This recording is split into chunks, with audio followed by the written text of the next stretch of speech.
Hello, guys. This is Coach Michele coming to you live from the ATL. I hope you guys are having an amazing day. And today is another informal video.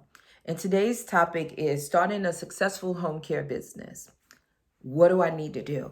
Guys, don't overthink this because based on my experience, so many of you have shared with me and my team that you've been thinking about this for 5 years, 10 years, 20 years.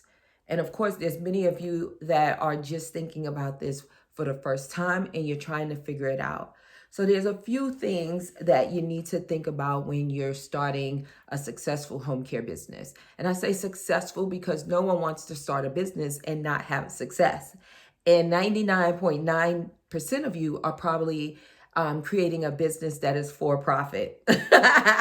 So let's get that straight from the rip, right? So it's very similar to most traditional businesses. I would say it starts with an idea. It may start with passion. It may start with what you believe your calling is, right? But it starts with a thought. And then you start to dissect that, right? When I say dissect that, dissect what is a home care business, because there are many people that are confusing home care, non-skilled home care, in-home care services with home health. Those are two totally separate businesses. Home health agency is not the same as home care. So get a clear understanding of what this thing is that you're trying to start and will be starting. And then once you understand the idea and in the complexity, if you will, because some states are pretty complex where others are pretty simple. And then you want to think about, okay, do I need funding for this? Do I have personal funds that I can pull from? Banking account, investments, family, right? So you want to think about how can I fund this? Because what I have found is that a lot of people start their business because it's very easy in many states, and a lot of people know how to get an EIN number and they start their business. However, they do not have success. And many people, unfortunately, if I can just keep it real, many people never even get off the ground. Many people do not even get their first client because they do not have money to invest in their business. Now, on a side note, you don't have to have a lot of money to start and grow into a successful business, but you do need some. And depending on the type of business you want to open and depending on what state you're in, you may need more than some. And that definition of some varies significantly. I mean, I know many of my clients start with between $5,000 and $7,000. Some have $20,000, $30,000. And of course, if you guys are thinking about a franchise, you may need six figures or multiple six figures, but all of that's a different video. So what you need to start that foundation, if you will, on having a successful home care agency. So you have your idea, you figure out your funding. And then once you figure that out, then you can decide, am I doing this alone or am I doing it with a partner? You guys already know how I feel about partnership, but you have to do what's best for you. Once you figure those things out, then I would say jump into the legality part of it, right? So licensing, you want to find out if you're in a regulated state as soon as possible, because you have to adhere to those rules and regulations to make sure that you can submit for the application process and of course get approved. So you have to have your policies and procedures in place. And I would say research what your state requirements are before you invest in a coach, if you decide to go with a coach or a consultant. Because you don't want to be in a situation where you invest in a service and then you don't qualify or you don't have the funds to show, right? Some states like Florida, for instance, and Florida is one of the only states that actually call the licensing process or the name of the agency home health, but it's called non-skilled home health.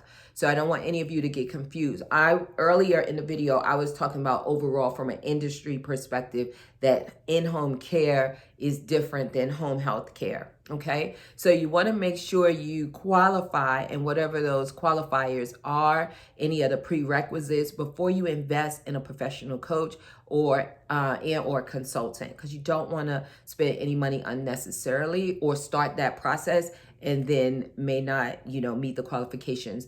And I mentioned Florida. The second reason is because when you're doing a non-skilled home health in Florida, you do have to show your financials. There's paperwork that you have to fill out. A CPA actually needs to fill out to show that you have the means to open and operate a successful business.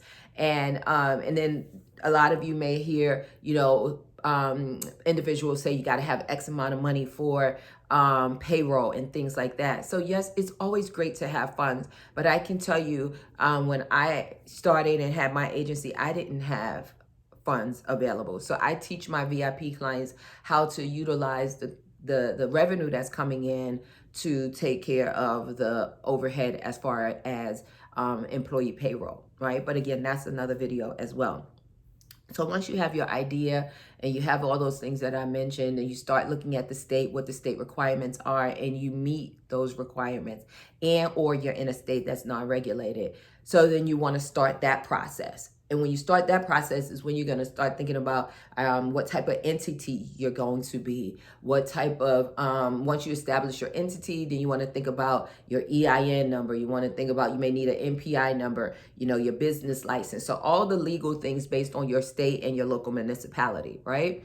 And then once you get those things done, and actually, while you're getting those things done, you could be doing other things. I'm just giving you some ground level things in order to set yourself up for success when you start your agency. You definitely want to know what services, right? So plan it out. What services are you going to offer? Some states do not require you to, some states, well, that's true too. Some states do not require you to offer the full gamut of in-home care services. Some states you could do personal care companion. Some states, you may do personal care companion sitter.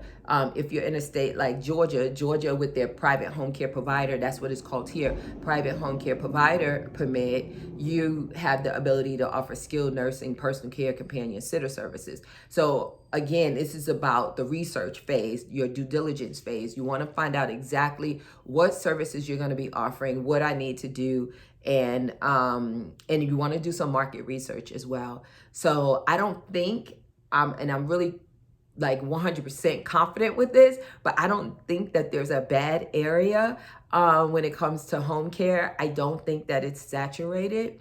And I think you can be successful if you do the work and apply yourself. And of course, if you need some professional training, reach out to someone that can help you out. And of course, I do offer consulting, mentorship, and a wonderful program that many have had great success in, which is our VIP program. So once you have all of those things in place, you have your foundation, you know what your services are going to be. Think about your ideal client. Who do you want to service? The majority of the individuals within this industry, private duty home care, non-skilled, non-medical home care agency, unless again you're in certain states like Maryland, Georgia, that allows you to also offer skilled level services, right? And that's anything that falls under the scope of a registered nurse when we're talking about the skill, when we're talking about home care. And I'm breaking it down, guys. And if I could be really, really transparent, and y'all know I do, there's a lot of people out here that are helping people, but they're mixing it up and using, the wrong terminology, or terminology that may be confusing to some people, just based on my experience and what I hear in my office. So that's why some of you may be thinking, okay, you said that, more than once. But my thing is, I want to teach people how to fish. I want y'all to get all this free information and be able to go out there and do the daggone thing, and not be in a situation where you've invested money in your business. You may have to redo some things. So I just want you guys to get information that is as accurate as possible. Do I know it all? No. Do I know a lot? Yes. Do I want you guys to be successful? Absolutely. So you want to also find out, like I was saying, most people want to service seniors. However, you have to think about other populations, other, demographics, specific, if you want to, niche it down or niche it down, think about who, like as far as a condition, not necessarily, seniors or pediatrics or, plastic surgery or, post-op or, geriatric specialty or whatever it is, right? Because there's so many, I can go on and on. Now you could say, hey, I'm going to service everybody. Anybody want to come over here? I'm going to service them. You could do that. Or you can service and have like seniors as your ideal client, but then you can also say, I'm going to service these people as well. So I'm just throwing this out there for you guys to think. Do I want to service everyone? Do I want to service this specific, or do I want to service people that have a specific diagnosis, a specific condition? And then that may range, right? So if somebody's thinking about oncology, right? That can range from newborn all the way up. So, helping individuals with cancer may be your specialty. That's what you're known for, and that's what you do. So somebody is like, oh, so-and-so is diagnosed with cancer and need home care. Boom, they think about you because everything you do is focused on oncology. When you are out there networking, you may be volunteering, you may be donating, whatever it is, you're catering to that population, those individuals diagnosed with cancer, right? Or you could do it in any way. I just use that as an example. So those are the things, guys. Oh, well, let me say this. When I'm thinking about a successful agency, the first thing, baby, the first thing is your mindset. You got to get your mind right before you do anything that I mentioned. Before you do anything that I mentioned, you must get your mind right, because you could do all those things. And if you have those negative thoughts, like in my private Facebook membership right now, for this month, we're talking about eliminating bad habits, right? Everybody talk about good habits, do this, do this, do this.